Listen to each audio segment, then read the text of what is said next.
750 BC। ये वो पहली रिकॉर्डेड डेट है जब किसी ने हमारे सौर मंडल के किसी ग्रह को स्टडी किया था। हम इंसान इससे भी पहले से हमारे सौर मंडल को देखते, जानते और समझते आ रहे हैं। समय के साथ बढ़ती हमारी क्यूरियोसिटी ने हमें इसके बारे में और ज्यादा जानने के लिए पुश भी किया, जिसके साथ हमारे सौर मंडल में मौजूद बॉडीज का नंबर भी आगे ग्रो करता गया। जहां हम पहले सौर मंडल में चांद, मर्क्यूरी, वीनस, सन, जुपिटर और सैटर्न को ही जानते थे। 21वीं सदी तक ये नंबर 100 से हजारों, हजारों से लाखों में चला गया। सौर मंडल के सभी ग्रहों, इनके चंद्रमाओं, बौने ग्रहों और एस्ट्रॉइड्स और मेटियोर्स का भी पता लगा लिया गया। लेकिन हमारे सौर मंडल को चलाने वाले हमारे सूर्य के बारे में हम कुछ ज्यादा नहीं जानते। इस पर कुछ मिशंस भी भेजे गए, लेकिन जो कुछ खास डेटा इकट्ठा ना कर पाए। वैज्ञानिकों को जरूरत थी एक ऐसे स्पेसक्राफ्ट की जो सूर्य के कोरोना में जाकर उसका अध्ययन कर पाए।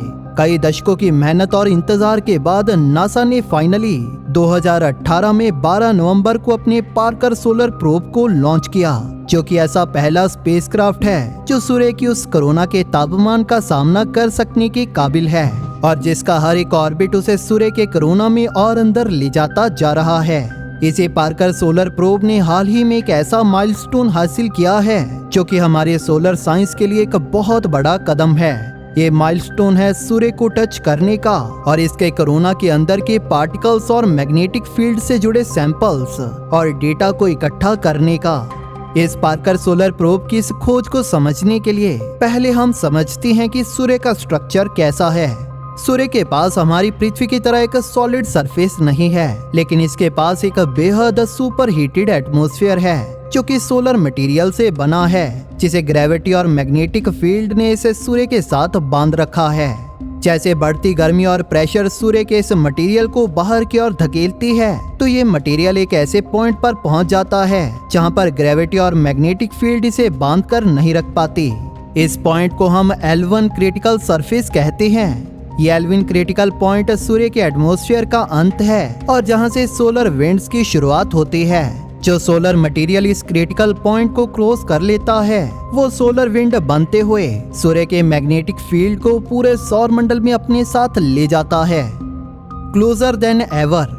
सालों की ऑब्जर्वेशन के बाद भी अभी तक रिसर्चर्स इस बात को लेकर श्योर नहीं थे कि इस L1 क्रिटिकल सरफेस की शुरुआत कहां से होती है। सूर्य के कोरोना की रिमोट इमेजिंग से ये एस्टिमेट लगाए गए थे कि ये सूर्य की सतह से लगभग 10 से 20 रेडियाई की दूरी के बीच मौजूद होगा। पार्कर सोलर प्रोब की लॉन्च के बाद इसकी स्पाइरल ट्रैजेक्टरी इसे सूर्य के करीब ले जाती गई और पिछले कुछ पासिस के दौरान पार्कर सोलर प्रोब ने उस 20 रेडियाई के अंदर जाना शुरू कर दिया, जहां पर ये पार्कर सोलर प्रोब एक ऐसी पोजीशन पर पहुंच गया जहां पर ये उस L1 क्रिटिकल सरफेस को कभी भी क्रॉस कर सकता था।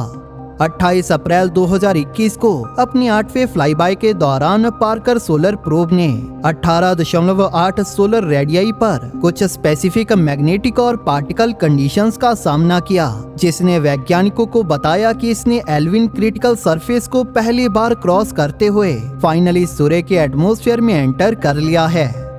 Into the I of the storm.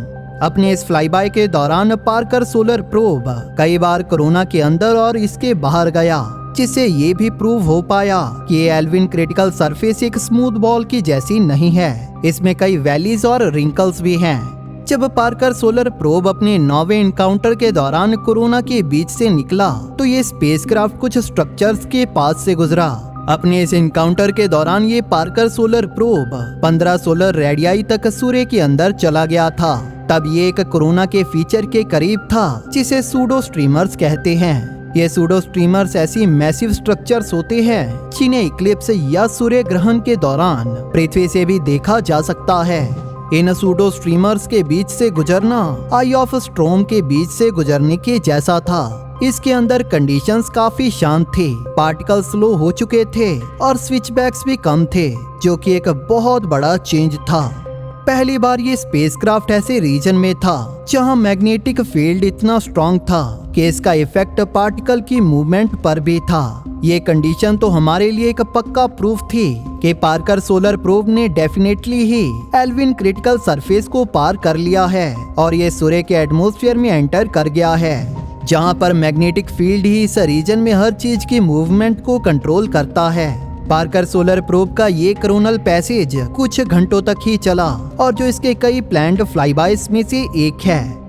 Narrowing down switchback origin 2019 में पार्कर सोलर प्रोब ने सोलर विंड में एक मैग्नेटिक जिगजैग स्ट्रक्चर को देखा था जिन्हें स्विचबैक्स का नाम दिया गया था, जो कि सूर्य के बेहद करीब थे। लेकिन ये कैसे और कहां पर बने, इनसे जुड़ी मिस्ट्री आज तक बरकरार थी। पर पार्कर सोलर प्रोब की दूरी के तब से सूर्य के और करीब जाने की वजह से पार्कर सोलर प्रोब ने इसके ओरिजिन होने वाली जगह का पता लगा लिया है, जो है सोलर सरफेस। जहां पार्कर सोलर प्रोब की इन नई फाइंडिंग्स में हमें स्विचबैक्स की लोकेशन को खोज लिया है, वहीं वैज्ञानिक इसे लेकर अभी पूरी तरह से श्योर नहीं है कि इनका निर्माण कैसे हुआ है। एक थ्योरी के अनुसार इनका निर्माण प्लाज्मा की वेव से हुआ हो सकता है, जो उस रीजन में लहरों की तरह गोल हो जाती हैं। एक और थ्योरी के अनुसार ये एक्सप्लोजिव प्रोसेस से बने हो सकते हैं, जिसे मैग्नेटिक रिकनेक्शन कहते हैं, जो कि सूर्य की मैग्नेटिक फील्ड की फनल्स की बाउंड्रीज पर होते हैं। जैसे जैसे ये पार्कर सोलर प्रोब सूर्य के करीब जाता जा रहा है, ये ऐसे इलाके में जाता जा रहा है जिसे पहले कभी भी किसी इंसान ने नहीं देखा और ये वहाँ पर नई डिस्कवरीज कर रहा है। पार्कर सोलर प्रोब इसी तरह से तब तक सूर्य के अंदर जाता जाएगा जब तक ये 8.86 सोलर रेडियाई तक ना पहुँच जाए। इस पार्कर सोलर प्रोब का अगला फ्लाईबाय 2022 की जनवरी में होगा और जिस दौरान ये फिर से उस कोरोना में एंटर करेगा।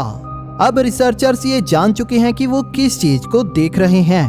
पार्कर सोलर प्रोब के क्लोज पासेज उन स्विचबैक्स और सूर्य के और फिनोमिना से जुड़े बहुत से क्लूज देख सकते हैं। इन क्लोज पासेज से आने वाला डेटा हमें उस रीजन का व्यू दिखा सकता है जो कोरोना की सुपर हीटिंग और सोलर विंड की सुपरसोनिक स्पीड के पीछे का कारण है। कोरोना की ऐसी मेजरमेंट्स हमें सूर्य और इसके एटमॉस्फेयर को समझने में मदद कर सकती हैं। तो कुछ इस तरह से पार्कर सोलर प्रोब ने सूर्य को छूकर इसके बारे में बहुत कुछ जाना। आपका इसके बारे में क्या कहना है, हमें नीचे कमेंट सेक्शन में जरूर बताइए। अगर आपको ये वीडियो पसंद आई तो इसे लाइक और शेयर जरूर करें और इसी तरह की और वीडियोस देखने के लिए हमारे चैनल को सब्सक्राइब जरूर कर लें। इसी के साथ बेल नोटिफिकेशन ऑन जरूर कर लें ताकि नई वीडियोस की नोटिफिकेशन आपको अपलोड होते ही मिल जाए। थैंक यू फॉर वॉचिंग दोस्तों, इस वीडियो को अंत तक देखने के लिए आप सभी का धन्यवाद।